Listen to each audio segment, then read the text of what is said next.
नमस्कार दोस्तों, सागर silence YouTube channel पर आपका स्वागत है। अपने मन और दिमाग में केवल अच्छे विचारों को ही जगा दो, जो कि आपको खुशी दे।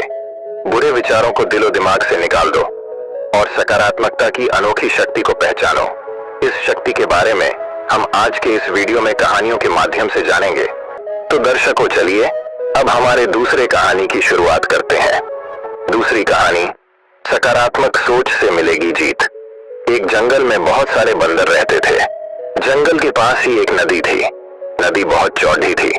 उस नदी को केवल नदी में रहने वाले प्राणी ने ही उस पार का नजारा देखा। एक दिन बंदरों का एक बहुत बड़ा दल नदी के किनारे उछल कूद कर रहा था। तभी नदी में से मेंढकों ने उनको चुनौती देते हुए कहा, तुम में से किसी में भी इतना दम नहीं कि तुम एक बार भी इस नदी को पार करके नदी के उस पार जा सको। तभी उसी नदी में से एक मछली बोली कि तुम भी किसको चुनौती दे रहे हो? भला ये बंदर कैसे नदी को पार कर पाएंगे? ये सिर्फ जमीन और पेड़ों पर ही उछल कूद कर सकते हैं। दोनों की बातें सुनकर बंदरों का दल बहुत क्रोधित हुआ और उनकी चुनौती को स्वीकार कर ली और बोले, हम सभी कल इसी नदी को पार करके दिखाएंगे। मेंढक बोला, सभी क्या? तुम में से कोई एक भी तो नदी को पार करके बताए। तुम्हारे लिए नदी पार करना नामुमकिन है। सभी अपने अपने घर चले गए। सभी को कल का इंतजार था।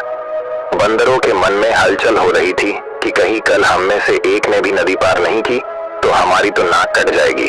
जंगल के सभी प्राणी हमारी खिल्ली उठाएंगे और आजीवन हमारी प्रजाति को डरपोक कहा जाएगा। सभी सो गए और सुबह होने पर सभी उस नदी के पास पहुंचे और उनकी चुनौती को देखने के लिए दूर दूर से अन्य जीव प्राणी भी उपस्थित हुए थे। बंदर ने इधर पेड़ से रस्सी बांधी और उस रस्सी का दूसरा सिरा मेंढक को देकर नदी के उस पार वाले पेड़ से बंधवाई। जंगल के सभी बंदरों ने रेस में हिस्सा लिया। उसी रेस में दो बंदरों ने भी हिस्सा लिया।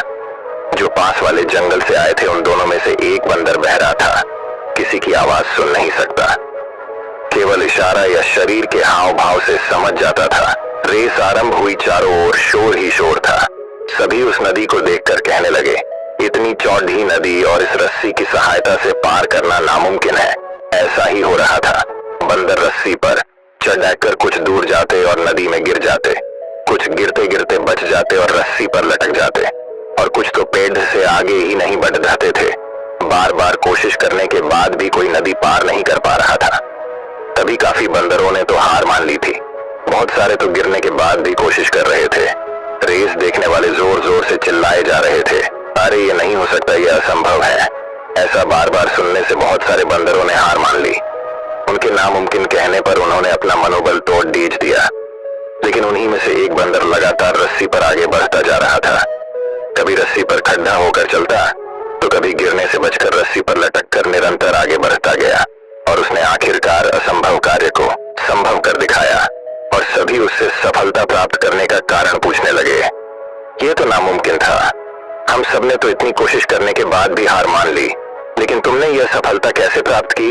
लेकिन वह बंदर कुछ नहीं बोलता, चुप ही खड़ा रहता। तभी उसके साथ वाले बंदर ने कहा, अरे उससे क्या पूछ रहे हो, वो तो बेचारा बहरा है। फिर भी उसने बताया कि मैं बहरा हूँ, मुझे सुनाई नहीं देता, लेकिन यही बहरापन आज मेरी का कारण है। जब ये सभी जोर जोर से चिल्ला रहे थे तभी मुझे लगा कि ये सभी मुझसे आशा कर रहे हैं और मुझे उत्साहित कर रहे हैं कि यह तुम कर सकते हो, यह नामुमकिन नहीं है। तुम्हारे लिए यह मुमकिन है। तुम्हारे अंदर सफलता पाने की क्षमता है और इन्हीं शब्दों ने मुझे सफलता दिलाई है। दोस्तों, अगर ये बंदर भी उन सभी बंदरों की तरह होता तो क्या यह नदी पार कर सकता था? उसकी एक कमजोरी थी, लेकिन वह उसके लिए बहुत बड़ा हथियार बना। सभी उस पर हंसकर बोल रहे थे कि इन सभी बंदरों से तो नदी पार नहीं हुई और ये क्या करेगा। लेकिन वह बहरा था, जिसके कारण उसे ऐसा लग रहा था कि ये सभी मेरा मनोबल बढ़ा रहे हैं। वह और भी ज्यादा मोटिवेट होता गया। आखिर जंग जीत ही ली।